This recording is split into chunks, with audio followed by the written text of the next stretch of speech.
Bonjour, mon nom est Valérie Fortin, je suis formatrice au commissionnaire du Québec aujourd'hui pour le cours de patrouille. Donc, on va vous montrer comment ça fonctionne pour faire l'inspection d'un véhicule de patrouille. Vous montrer également comment peut se faire une patrouille à poinçon. Également, on va faire le tour de tout ce que vous avez comme fonction à faire au niveau de la patrouille, que ce soit pédestre ou mobile, pour les fonctions d'agent de sécurité.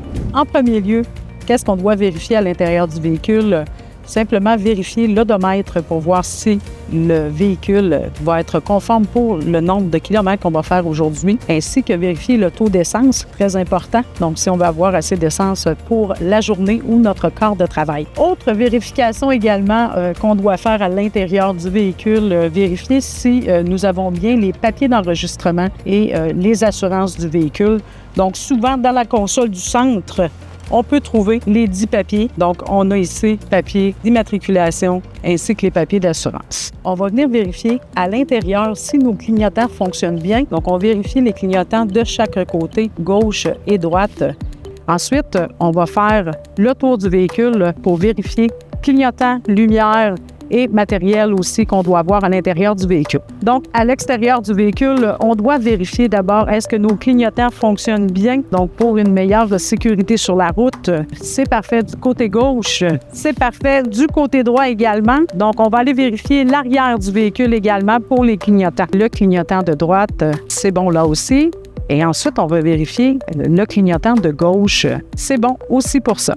Donc, à l'intérieur du coffre du véhicule de patrouille, ce qu'il doit y avoir généralement, donc trousse de premiers soins, très important, vérifier le matériel à l'intérieur. Si le matériel est désuet, évidemment, le remplacer le plus rapidement possible. Donc, pour ne pas manquer de matériel lors d'une patrouille où est-ce qu'on en aurait besoin. Ensuite, vérifier notre extincteur. Est-ce qu'on a un extincteur qui est fonctionnel à l'intérieur du véhicule? Donc, même chose pour l'incendie. Simplement vérifier si le scellé est en place, si la goupille est en place, et vérifier également la jauge de l'extincteur. Donc, très important, au commissionnaire, on se soucie des enfants. Donc, c'est pour ça les peluches à l'intérieur, lors d'une intervention avec des enfants, toujours plus facile l'approche.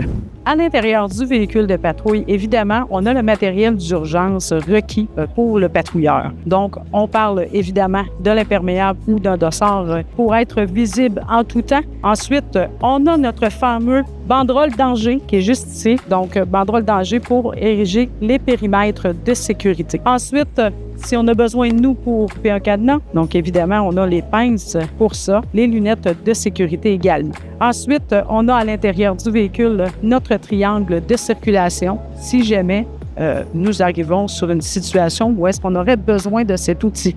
Ensuite, on garde toujours à la vue un casque de sécurité lors de la visite sur le chantier de construction ou tous les endroits où est-ce qu'on exige le port du casque. Ensuite, on va avoir évidemment une paire de gants antidérapants qui font partie des EPI sur certains sites, ainsi qu'un mini-compresseur si jamais vous avez de la difficulté avec votre véhicule de patrouille.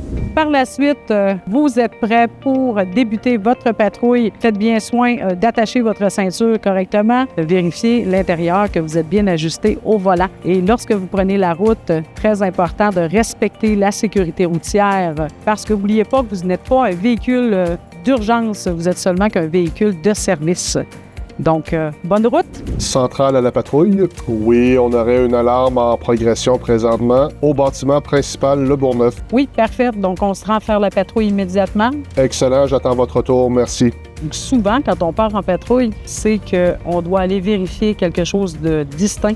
Donc, une anomalie remarquée, un appel de la répartition qui vont nous amener du point A au point B. Donc, le point A, toujours l'endroit où tu pars la patrouille, et le point B, l'endroit où tu as reçu l'appel.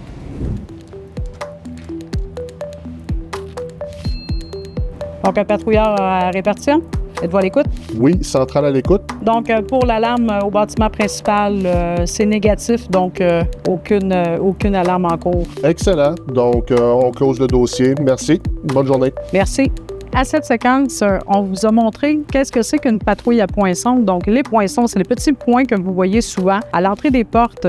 Ça peut être sur une fenêtre ou à des endroits très précis à l'intérieur du bâtiment, comme par exemple les salles de serveurs, les salles électriques, les salles de gicleurs ou encore les salles de bain ou les vestiaires où est-ce qu'il y a des points d'eau. Donc, ce qu'on veut vérifier, c'est que le patrouilleur est bel et bien passé à cet endroit, donc beaucoup plus sécuritaire pour éviter justement une catastrophe du genre dégâts d'eau. À ce niveau, c'est pour ça qu'on utilise les patrouilles à point 5.